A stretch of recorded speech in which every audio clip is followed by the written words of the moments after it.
Nós vamos falar aqui de um assunto que, com certeza, eu posso dizer em sã consciência que é um assunto muito abordado aqui na Igreja Evangélica da Paz durante todo o ano de 2016. Um assunto pouco abordado pela televisão por aqueles que querem encher as suas igrejas.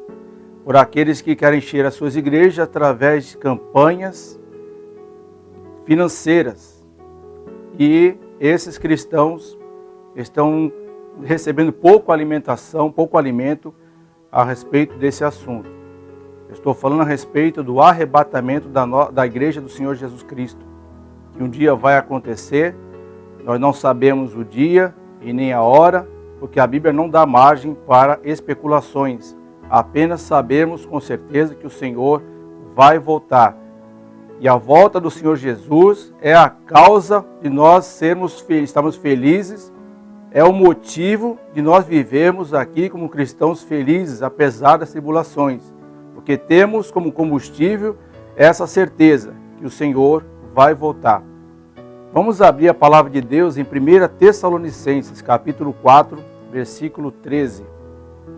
Diz assim: Não quero, porém, irmãos, que sejais ignorantes acerca dos que já dormem, para que não vos entristeçais como os demais, que não têm esperança. Porque se cremos que Jesus morreu e ressuscitou, assim também aos que em Jesus dormem, Deus os tornará a trazer com ele.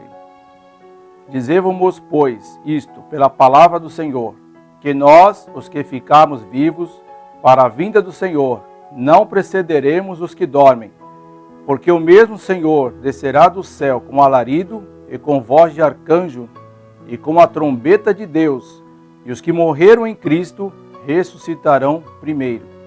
Depois, nós, os que ficarmos vivos, seremos arrebatados juntamente com eles nas nuvens, a encontrar o Senhor nos ares, e assim estaremos sempre com o Senhor.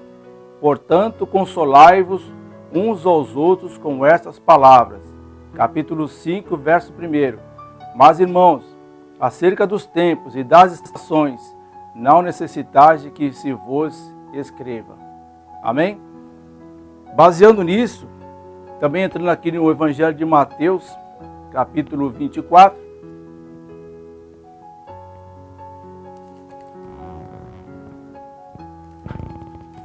Mateus capítulo 24. Vou passar aqui. No versículo 42. Vigiai, pois, porque não sabeis a hora que há de vir o vosso Senhor. Mas considerai isto: se o pai de família soubesse a que vigília da noite havia de vir, o ladrão vigiaria, e não deixaria minar a sua casa.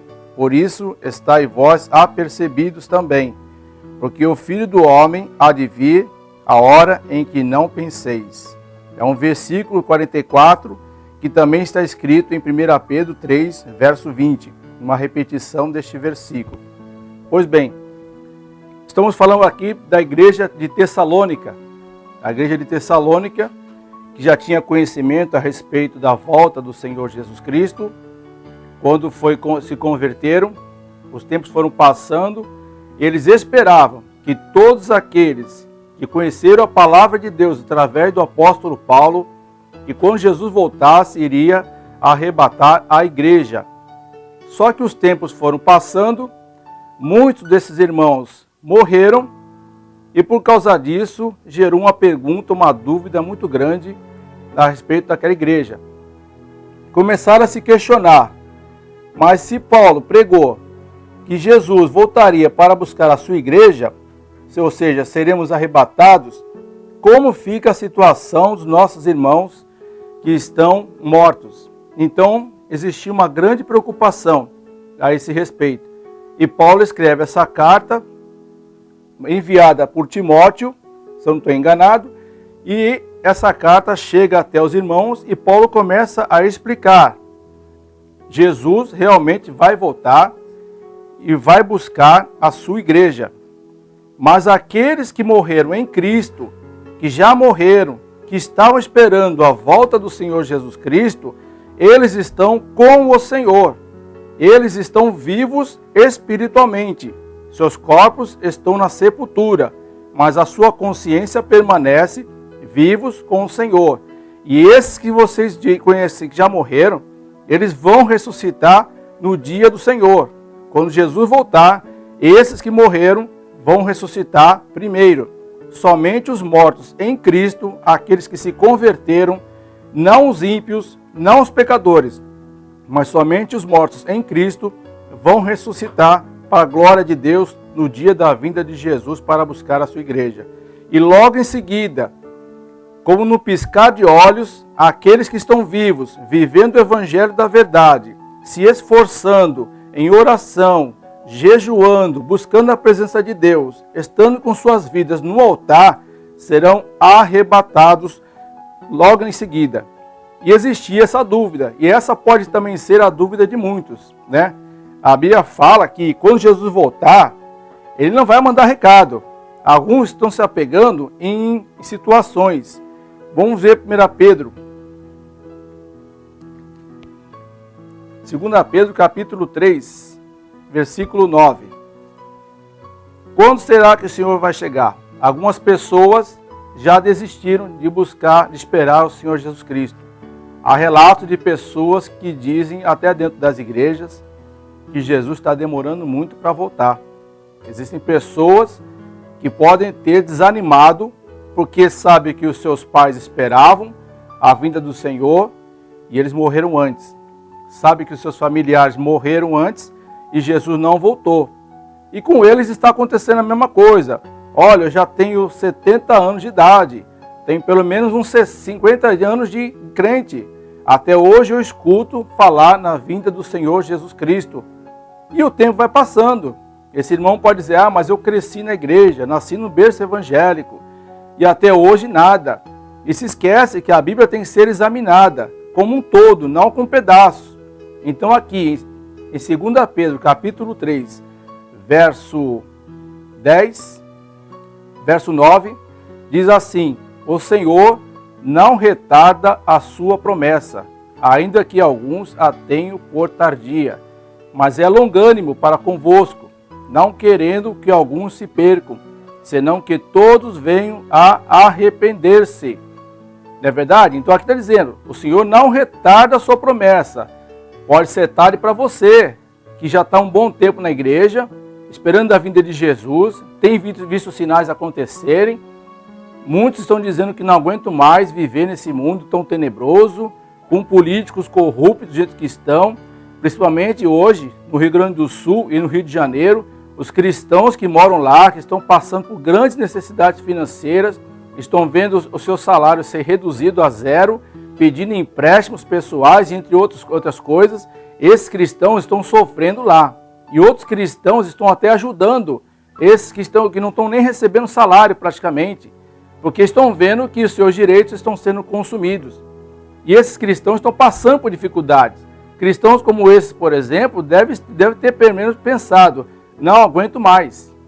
Eu vejo a minha família sofrer, não tenho dinheiro para comprar comida, isso não é coisa de Deus, Jesus tem que voltar logo. Mas, irmãos, tenha sempre a paciência. O objetivo do crente é aguardar a vinda do Senhor Jesus Cristo. Ele vai voltar. Existem aqueles cristãos que creem que Jesus vai voltar e também diz que vai demorar, porque alguns acontecimentos precisam acontecer para que eles vejam que Jesus vai voltar. Versículo 10.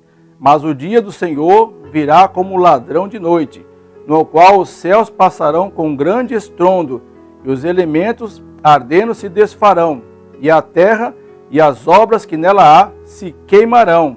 Olha só, e havendo, pois, de perecer todas essas coisas, que pessoas vos convém de ser em santo trato e piedade. Então, cristãos que estão aguardando a vinda de Cristo, mas que estão examinando somente os acontecimentos, olhando para a televisão, estão vendo que coisas como essa têm que acontecer e não aconteceu ainda, estão esperando que um meteoro venha se chocar com a terra, ou com o sol, com a lua, elementos ardendo se desfarão, e a terra e as obras que nela há se queimarão. Meu irmão, esses cristãos não estão esperando a vinda de Cristo da forma correta. Não importa para nós como Jesus, quando ele voltar, como estará o mundo ou deixará de estar, mas como estará o meu coração diante de Deus no dia da sua volta. E quando ele voltar, ele achará fé na terra? Quando ele voltar, ele vai examinar o teu coração, porque ele sabe como é o teu coração. Ele vai enxergar em você um cristão que está esperando a sua vinda? Essa é uma pergunta que a gente sempre faz. Mas existe aqui a continuação desses versículos que mostra que o verdadeiro cristão não pode aguardar a vinda de Cristo somente pelos sinais, mas sim pela sua vida. Veja aqui o versículo 12. Aguardando e apressando-vos para a vinda do dia de Deus, em que os céus em fogo se desfarão, e os elementos ardendo se fundirão. Olha o versículo 13. Mas nós, segundo a sua promessa, aguardamos novos céus e nova terra em que habita a justiça. Pelo que, amados, aguardando estas coisas, procurai que deles sejais achados imaculados e irrepreensíveis em paz. Gostaria de fazer uma pausa nesse versículo, porque tem um versículo aqui que muitos acreditam que somente Jesus era imaculado. Mas a Bíblia dá razão e prova que todo crente pode estar imaculado. Talvez você não seja imaculado todos os dias, porque imaculado quer dizer sem pecado. E Jesus era 100% imaculado. Ele nunca pecou desde o seu nascimento até o seu retorno aos céus. E irrepreensíveis também. Mas o que é ser imaculado? Sem pecado. Existe uma forma de você andar sem pecar. Você vai andar sem pecar a vida toda? É claro que não. É impossível nós sermos totalmente imaculados a vida toda, porque temos um corpo corruptível. Um corpo que, por qualquer motivo, pode fazer com que a gente venha a pecar contra o nosso Deus. E imaculado seria, você estar jejuando, você estar orando, você buscando a presença de Deus, tendo uma vida no altar, como já dissemos. Isso faz com que você permaneça imaculado e irrepreensível em paz diante de Deus. Mas existem momentos em que você vai fraquejar. Mas, meu irmão, nós não podemos pecar contra Deus de forma arquitetada. Nós temos que viver uma vida que agrade a Deus. O pastor Nathanael Rinaldi tem sempre feito uma pergunta no púlpito, e é uma pergunta que eu mesmo fiz para mim mesmo já muitas vezes, e até achei que fosse coincidência, mas não, é Deus revelando a forma que o cristão tem que andar. Ele dizia assim, você diz assim para você mesmo, se fosse Jesus no meu lugar, essa atitude que eu estou tomando, Jesus tomaria essa atitude? Jesus faria isso? Jesus faria aquilo? Meu irmão, se você quer ter uma vida consagrada com Deus, faça essa pergunta para você mesmo todos os dias, em que você for tomar alguma atitude ou fazer alguma coisa. Uma coisa eu te digo, é certeza absoluta que a resposta vem na hora. Não vem depois não, vem na hora. Se você entende que quer agradar a Deus e que procura fazer por onde agradar a Deus, for tomar alguma atitude que você não sabe se é certo ou errado, no teu coração, pela carne, você entende que é errado. E às vezes fica confuso. Mas será que é certo? Será que é errado? E você pergunta para você mesmo. E diz, Senhor Jesus, essa atitude que eu tenho que tomar agora, é da tua vontade? O Senhor faria isso no meu lugar? Pode ter certeza, meu irmão, se for uma atitude correta, Deus vai colocar paz no teu coração e através das suas orações, Deus vai responder e você vai tomar a decisão correta. Mas se você tomar decisões sem consultar o Senhor Jesus, você pode ter certeza que algumas decisões serão erradas e o arrependimento vem depois. E quando o arrependimento vem depois, não tem muito o que se fazer. Existe uma forma que nós entendemos que nós pecamos contra Deus e temos um advogado diante do nosso Deus. O nosso advogado é o Senhor Jesus Cristo, que diz assim, 1 João capítulo 1, verso 8. Se dissermos que não temos pecado, enganamo-nos a nós mesmos e não há verdade em nós. Se confessarmos os nossos pecados, Ele é fiel e justo para nos perdoar os pecados e nos purificar de toda injustiça. Se dissermos que não pecamos, fazemo-lo mentiroso, e a sua palavra não está em nós. Então aqui está a prova que o cristão nunca consegue ser imaculado a vida toda cristã. É uma coisa que acontece com o mundo inteiro. Por causa do primeiro pecado de Adão e Eva, todos nós somos falhos, né? Então nós pecamos contra Deus. Mas o cristão verdadeiro, ele não vive pecando. Ele peca sem querer. Ele procura agradar a Deus. Quando acorda, ele ora a Deus e agradece a Deus por toda a noite de sono, pela proteção, pelos livramentos, e também pede a bênção de Deus para o seu café da manhã, para o seu trabalho, para o seu dia todo, e até para vir para a igreja ele pede: Senhor, prepara o meu retorno na tua casa esta noite. Eu quero estar na tua casa para ouvir a tua voz, a tua palavra. Então ele pede perdão e pede forças para Deus. Mas caso você venha a pecar, capítulo 2, verso 1, meus filhinhos, essas coisas vos escrevo, para que não pequeis, e se alguém pecar, temos um advogado para com o Pai, Jesus Cristo, o justo. E ele é a propiciação pelos nossos pecados, e não somente pelos nossos, mas também pelos de todo mundo. Agora a pergunta que eu faço para a igreja hoje: será que nós estamos preparados para o arrebatamento da igreja? É normal o pastor perguntar no púlpito, mas ele não deve perguntar e os irmãos levantar suas mãos. Eu, pelo menos, não concordo com isso. Eu acho um pouco antiético. Eu creio que todo mundo tem que se autoanalisar no momento. Mas muitas vezes você pode dizer para você mesmo: não, eu não me sinto preparado para o arrebatamento. Eu preciso me consertar diante de Deus. Eu preciso buscar mais de Deus. Estou falhando em determinadas áreas que eu não consigo mudar a minha vida.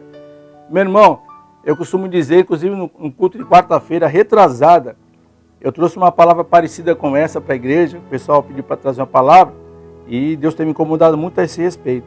E eu disse para a igreja: se os irmãos não estão preparados, aleluia, aleluia, se o cristão não está preparado para o arrebatamento da igreja, ele não está preparado nem para a morte. Sinto muito dizer isso para os irmãos, uma palavra pesada, mas uma palavra que está me incomodando já há tempos, e eu falei na igreja isso. Os irmãos que não estão preparados para o arrebatamento da igreja, não estão preparados sequer para a morte. Porque uma das formas de alcançarmos a nossa salvação também é através da morte. É só olhar para o passado. Nós estamos em 2016, estamos entrando em 2017. O que aconteceu com aqueles cristãos que já morreram? Meu irmão, a morte normalmente chega muito mais rápido do que o arrebatamento, porque Jesus ainda não voltou. Em toda a história da igreja, os mortos estão aguardando a vinda do Senhor Jesus Cristo. Mas você precisa estar preparado. Lá em Eclesiastes diz: melhor lugar onde há o luto do que o lugar onde há festa. Porque se faz melhor o coração. Você olha para o velório onde você está, vê aquele irmão ou aquela pessoa morto, você sabe que com ele não tem mais o que ser feito. Se ele vivia uma vida diante de Deus, ele está no lugar. Se ele vivia uma vida contrária à vontade de Deus, ele está em outro lugar, porque o pecado não entra no céu. É importante você ter certeza se você está preparado também para a morte. Você pode dizer em sã consciência se você está preparado para a morte e encontrar com o Senhor Jesus também pela morte. É isso que a palavra de Deus nos ensina. Muitos estão preocupados com os sinais que ainda não aconteceram, mas muitos já aconteceram. E cabe uns julgar: falta pouco, falta muito. Existe uma opinião dividida na igreja. Alguns dizem: não falta mais nada para acontecer. Outros dizem: olha, já estamos certos que as coisas vão acontecer a qualquer momento. Meu irmão, independente disso, busque estar obedecendo o evangelho do Senhor Jesus Cristo, porque ele é a propiciação pelos nossos pecados. Se prepare também para a morte, meu irmão.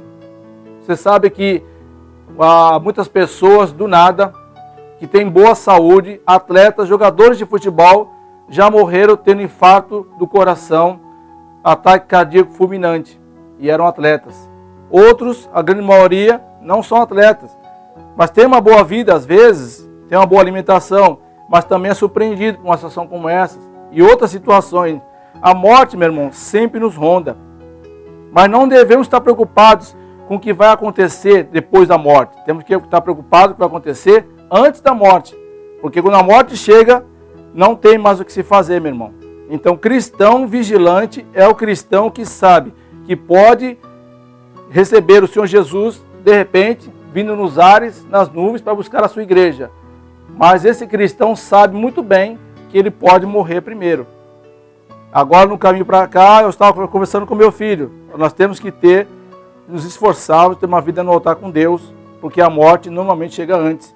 Enquanto Jesus não voltar, você vai até ali no velório da Santa Casa, Beneficência Portuguesa, outros cemitérios, você vai ver lá que muita gente morre todos os dias. Mas o mais importante de tudo é morrer no Senhor. O Senhor Jesus, ele tem prazer naqueles que morrem no Senhor. Aqueles que morrem pela obediência da palavra de Deus. Estão vivendo uma vida de retidão. Cometem erros? Cometem. Todos nós cometemos erros. Mas não podemos planejar os nossos erros. Não podemos viver como se fosse uma vida qualquer. Porque os ímpios vivem dessa forma. Mas a nossa vida tem que ser de acordo com a vontade de Deus. Versículo 14. Ainda em 1 Pedro 3, versículo 14. Pelo que, amados, aguardando estas coisas, procurai que deles sejais achados imaculados e irrepreensíveis em paz, como já dissemos, e tende por salvação a longanimidade de nosso Senhor, como também o nosso amado irmão Paulo vos escreveu, segundo a sabedoria que lhe foi dada. Então, meu irmão, Deus tem sido muito longânimo conosco. A paciência de Deus é longânima, mas vai chegar uma hora que o Senhor Jesus corta a nossa relação com esse mundo. Se Ele não tiver voltado, estejamos preparados para encontrar com o Senhor Jesus através da morte.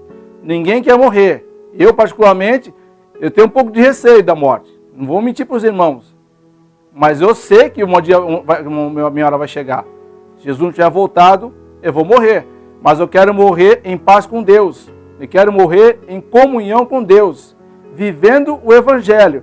Não é fácil viver o Evangelho. Não quero aqui ser hipócrita e dizer para os irmãos que eu sou esse tipo de cristão. Mas eu quero dizer para os irmãos que eu estou me esforçando para isso. Nós temos que nos esforçarmos para sermos fiéis a Deus de qualquer forma. Você pode dizer, mas eu não tenho vontade de ir para a igreja. Ore a Deus. Vá sem vontade mesmo. Se esforce. Não tenho vontade de orar, não tenho vontade de jejuar, não tenho vontade de fazer isso ou aquilo para agradar a Deus. Ore a Deus e comece por você mesmo. Faça a sua parte. Comece a ler, comece a se esforçar. E Deus vai operar na sua vida. Que Deus abençoe a todos. Em nome de Jesus. Amém.